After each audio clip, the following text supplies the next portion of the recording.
Good morning. It's time for Precision Talk. I'm Marketing Manager Frank Olmsted with HTS Ag, and joining us this morning, we've got Adam Giddens, President of HTS. How are we doing? Great. Good morning, Frank. Good morning. So it's good to have you back. You were gone all last week at the Commercial UAV Expo in Las Vegas. So what exactly were you doing? Commercial UAV Expo is a very large show. It's held annually out in Las Vegas.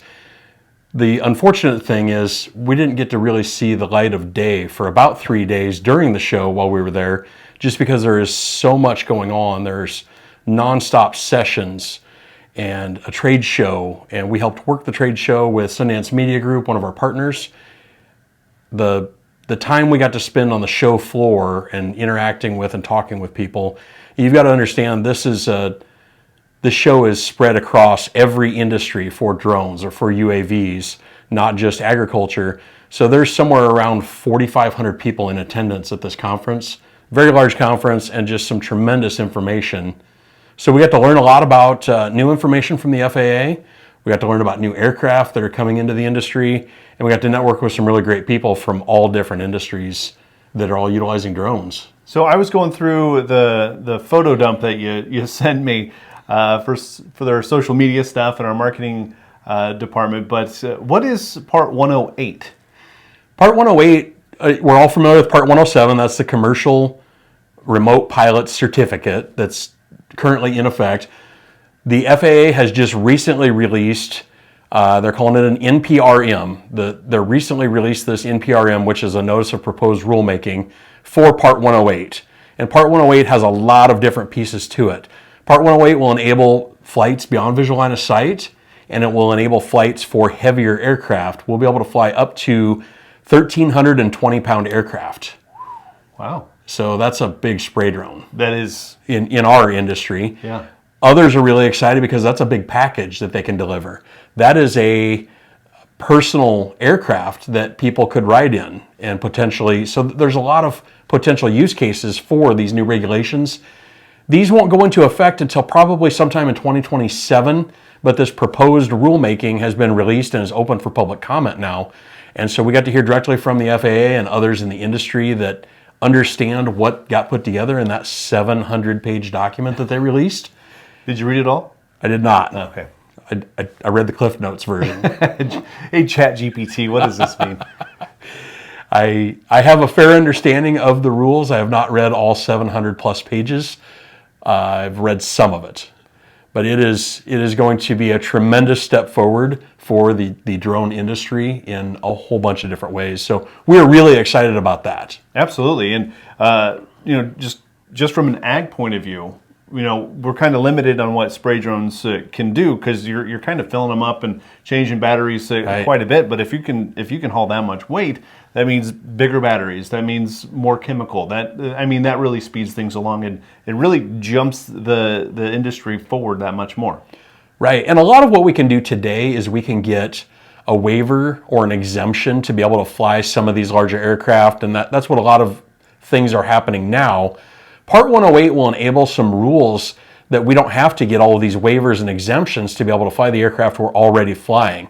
There will be a standard path forward that we don't have to jump through quite so many hoops to be able to fly legally. And I think that's going to be a really big step forward, especially for spray drones. Absolutely. And then another big part, and I don't know how much they covered of it, but the NDAA. So what does that mean? Because I keep seeing it everywhere I go. The NDAA is, that's the rules that come out of DC for a whole bunch of different things, but it's the Defense Authorization Act, National Defense Authorization Act. The latest on that, there's some language in there that would directly affect some Chinese-made drones.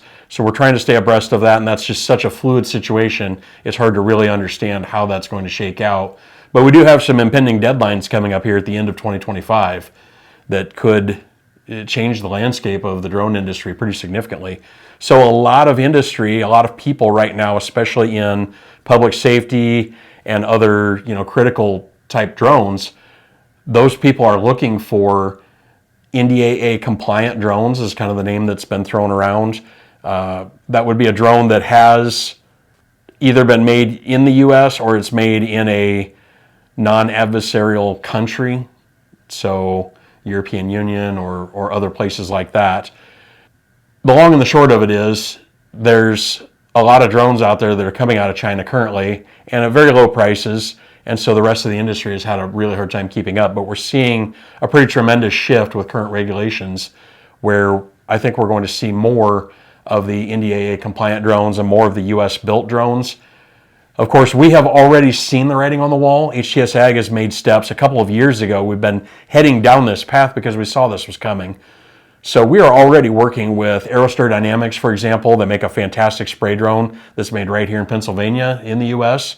And that aircraft is one that I think we can move forward with comfortably, knowing that we're not going to worry about what the federal government does with the regulations. Yeah, because what we were mainly concerned about would, selling this big drone to a local farmer, and then in 6 months down the road, he can't fly it anymore because they changed the regulations. So that was the mindset we were going, because we're not trying to sell you something that you're not going to be able to use and get your return on.